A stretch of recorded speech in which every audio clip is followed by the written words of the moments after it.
Today on Singles Court, Jennifer's putting the brakes on sharing her car. He has his own car, and I'm the one who's driving. She's told Toby, "Baby, you should drive your car." You're not supposed to drive my car downtown. But he claims he's just trying to steer clear of trouble. People don't want to see, a young man driving a car like that. They get scared. And Sherry's singing the blues since Larry changed his tune. I just want to play my music. The moody musician has been putting her down, and his routine is getting flat. I love Sherry. Really? He loves me by telling me that I'm fat, and that I drool, and that I snore. You know what it is? That is You so know what? funny.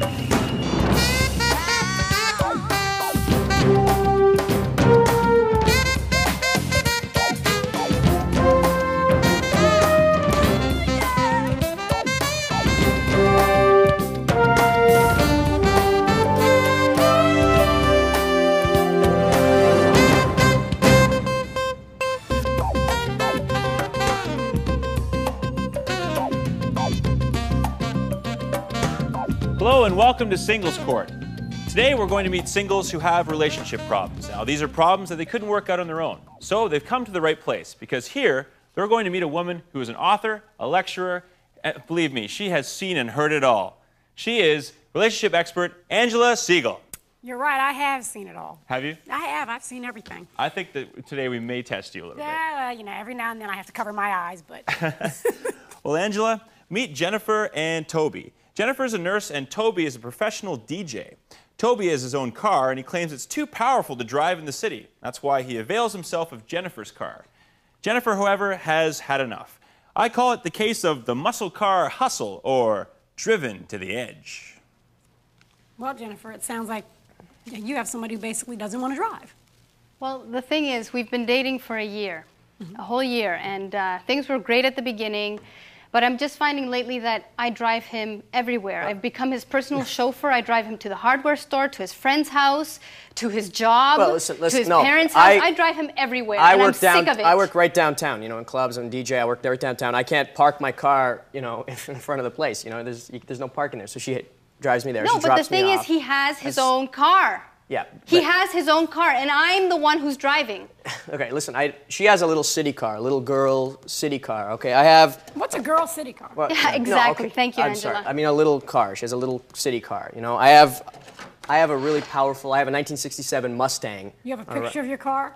Well, yeah, because I wanted to show you, because she, of course, is going to say, But you don't, carry that with you or anything? No. Yes, it doesn't quite fit in your wallet, Yeah. is that right? I'm sure you have a wallet-sized version of that.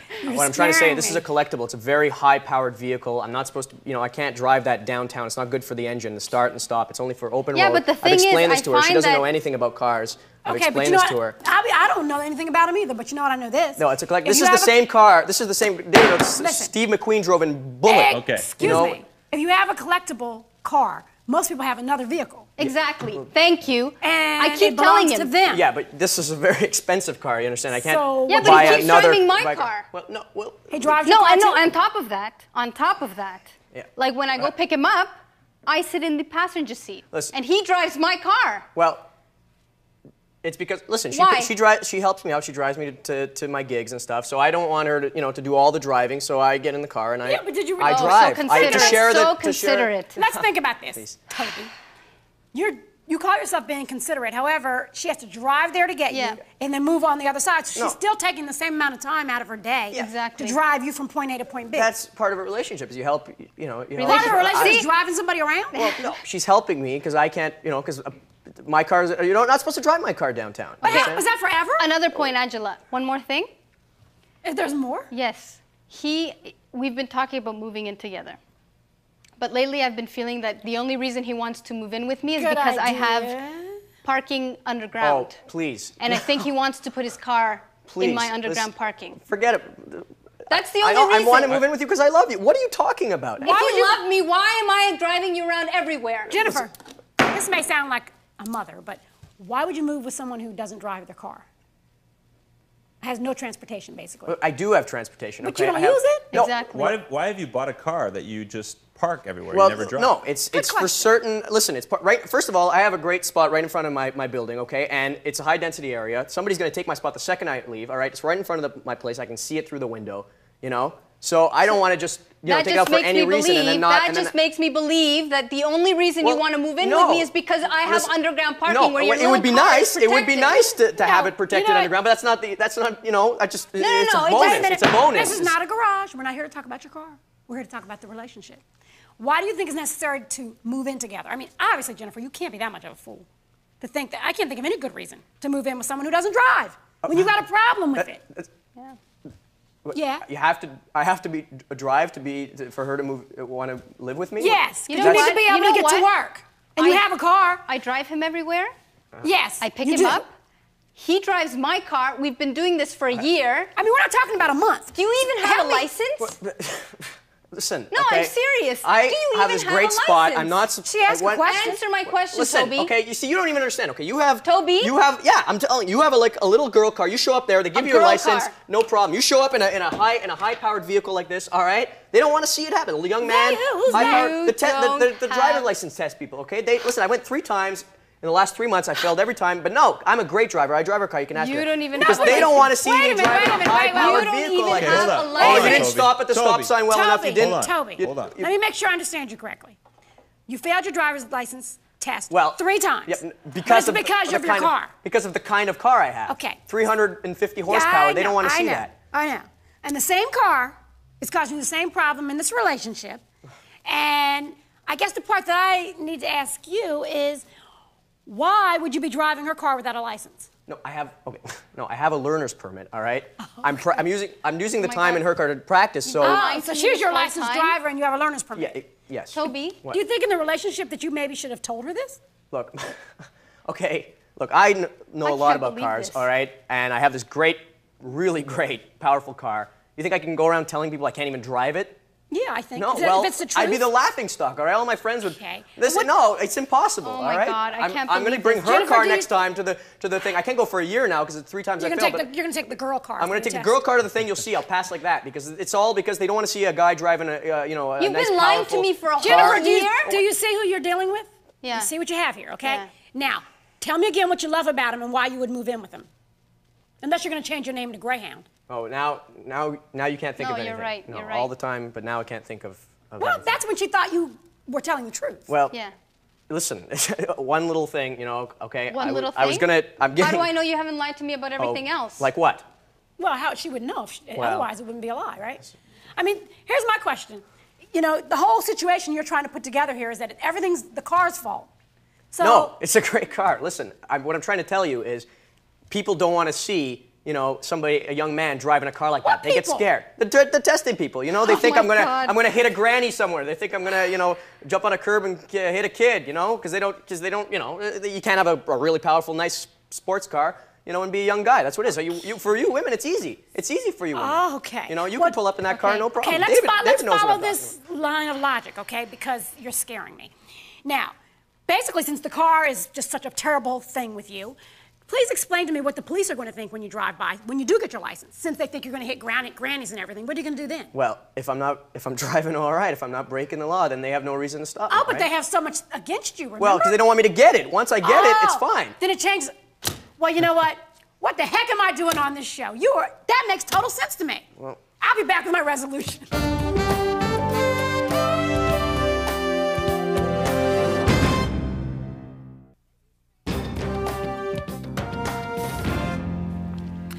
There's a lot to be said for women's intuition.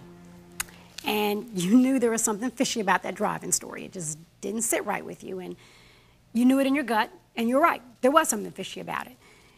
Moving in together, I don't need to tell you that would be a huge mistake. Don't recommend it. You judge a person not by what they tell you, you judge them by their actions.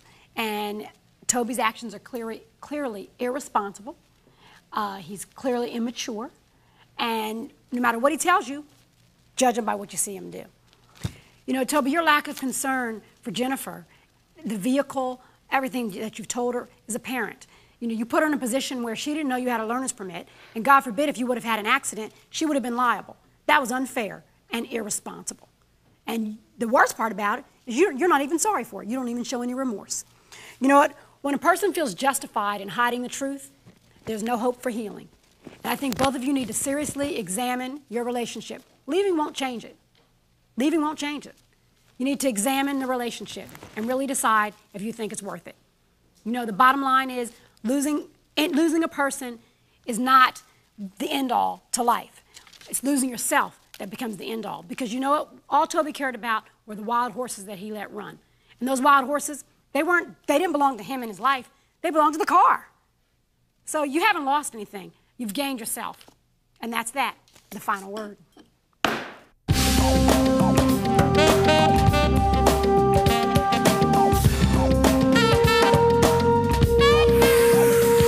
Next on Singles Court, Sherry's singing the blues since Larry changed his tune. I just want to play my music. The moody musician has been putting her down, and his routine is getting flat. I love Sherry. Really? He loves me by telling me that I'm fat and that I drool and that I snore. You know what it is? Hi there, and welcome back to Singles Court. I'm David Knight. We're back with two more singles who have a relationship problem. And who better to deal with that than the woman with the final word, relationship expert Angela Siegel. I have a question for you, David. Okay. How did that guy from our last case get home? I think you probably have to wait anyways for a ride. He just walked off. I was wondering about the outfit he was wearing. He looked like a breakdancer. I didn't know what was going on there. All right, Angela, meet Sherry and Larry. Sherry is a pharmacist and Larry is a music teacher. They have been together for 2 years and both claim they have been very happy. But lately, Larry has started constantly criticizing everything about Sherry, from her looks to her cooking to her friends. She says he's trying to destroy the relationship. He says he's trying to save it by addressing the problems. It's the case of the temperamental instrumentalist. Well, Sherry, it's trouble in paradise, huh? Oh, let me tell you, he's being so mean. He's so mean. He's telling me that, yeah, okay, sometimes I gain a little weight. A little weight? Lose a little weight. A little. Listen. And now all of a sudden the snoring's bothering him, but And he she snores drools. himself. Drooling? She drools. Oh, like that ever bothered you before? Yeah, We've like been it never together for bothered 2 me. years. So you've been living together for 2 years? 2 years. We've 2 been years together too for long. 2. Oh, this is news. This is real news to me. What are you so unhappy about, Larry? What's the problem? Just her. Her friends, they come over. They My she friends are hangs not around, the problem. Bang, bang, bang on the No, TV. no. If that was a problem, you could tell me. We could work on that. All right. And the snoring? Yeah. You snore yourself. So I are you don't gonna snore. stop? I don't snore. Are you gonna stop? But is this I about... don't. Okay, you Larry, drool. Larry, Oh my gosh. is this about... Oh is my this about gosh. Larry? Open a towel. All right. Oh, this put about- a towel okay. Larry, and Okay. I gotta Larry. roll over and That's sleep such in a it. good thing. Oh, Okay, good. come back. Come back. Thank you. Is this about snoring and drooling, or I mean, what is... No, it's not about snoring and drooling. I hope not, because that's going to send you to the sleep clinic. 'Cause that's what they do. Teddy, come on. It's about Gwen. Who's He was Gwen? in a rock band. Well, acid jazz. Gwen's Sorry, my acid ex. jazz band. Hold on, I'm was talking. your ex? Was my ex. Okay. Yeah, his ex. And they were in a band together. He was the keyboard player, and he was a drug addict. He was an alcoholic, and he had money problems because he had to pay back for, drugs and Yeah, everything. that's usually- And Right, I helped right. him out when I met him. And you know what? You know what? Gwen That was, wasn't what, 2 years there. ago? How many, that was 2 years ago? That was 2 years ago. Okay. Gwen wasn't there. The band wasn't there. I helped him out. I nursed him back to health. He didn't even know what his name was when I met him. Is Well, that, I'm fine is that true, now. Larry? Yeah, but I'm fine now, and Okay. Yeah, I'm you're grateful fine for what she now. did. But Well, What? Gwen no, wants so to- usually when you say I'm grateful for what you, You know- did. you know what wait it a minute, is? no, listen, Larry, when you say I'm grateful for what you did, that's usually an and, not a but. yeah, Okay, so you're grateful for what you did. So how do you show her that you're grateful? I love Sherry. Really? He Yeah. loves me by telling me that I'm fat and that I drool and that I snore. You know what it is? That is No, so You know what? funny. You know That what?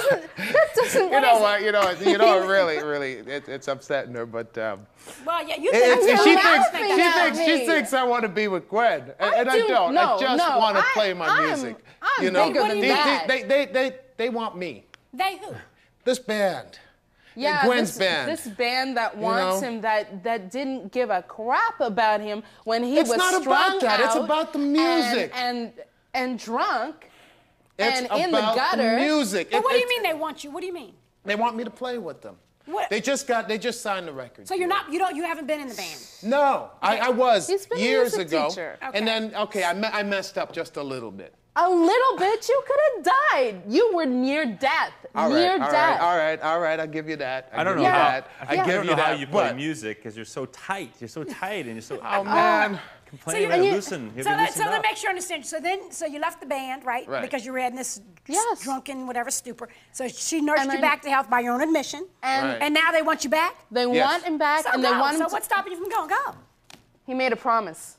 A promise for what? He made a promise to never go back. To When who? I nursed him back to health, he made a promise to never go back to the rock and roll world because he said,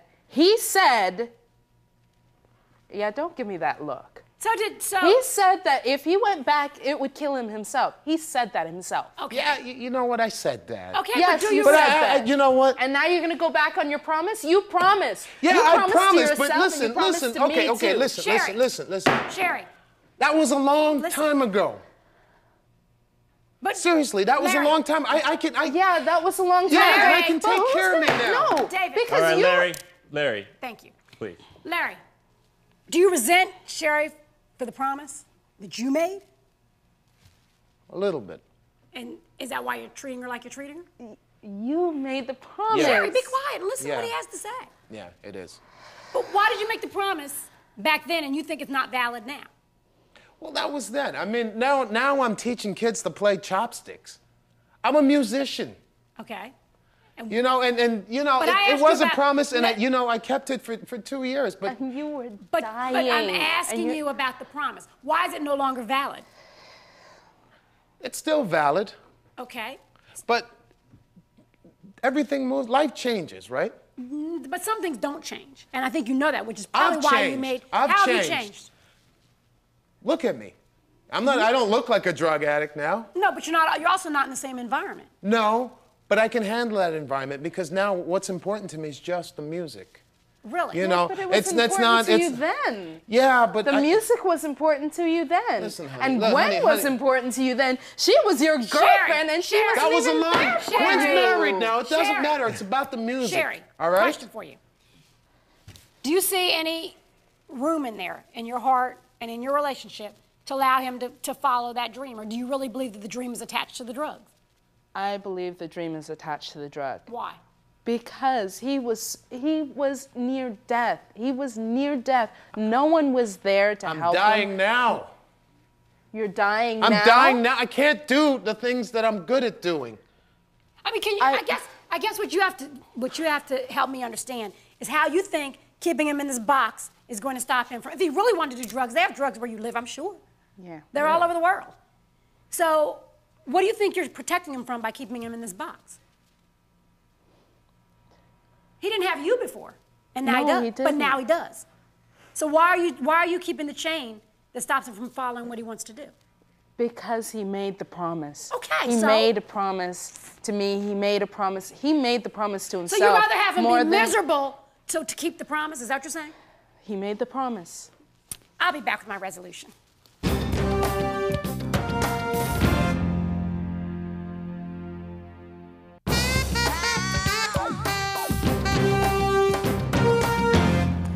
You know, relationships require an understanding heart. And Sherry, it's admirable that you helped Larry out. You nursed him to health, as you said. That's great. You can't make him live in a box. You know, you can't. You can't keep him chained because of your own fears and insecurities. It's not fair. You know, he feels stifled. He said he feels as though he's dead. I mean, those are pretty strong words. He's got a creative mind, and you're not allowing him to spread his wings and fly. Larry, your frustrations, it's not fair to take them out on Sherry, calling her names and trying to make her feel bad because of, you know, you feel frustrated. That's not right either. You know, it's when you look at the words that you use, you have to remember that they can be very abusive and very hurtful. So I would tell you that you really need to watch that. One thing I would tell you that sometimes when promises are made under duress, you have to allow yourself to go back and reevaluate them. Yes, he made a promise, but it was under duress. You have to go back and reevaluate the promise. It's not the music world that made him a drug addict. It was his choice that he made within the music world. He didn't have you then, though. He has you now, somebody who loves him and who cares about him. So at least give him a chance to go and see if, in fact, he can follow that dream. Because you can't stop him from taking that next drug or taking that next drink, no matter where he is. What I would say to you is let him go. Let him go with the band. But there must be a condition. You must attend the 12-step program and attend it regularly so that you will have that support. And then you will be there to add to the support that he gets from that, and then he can, in fact, succeed.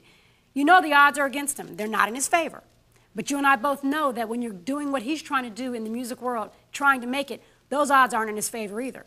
But you never know. The two of you together may just have your heart beat as one. And as you know, the whisper said it best, the beat goes on. And that's the final word.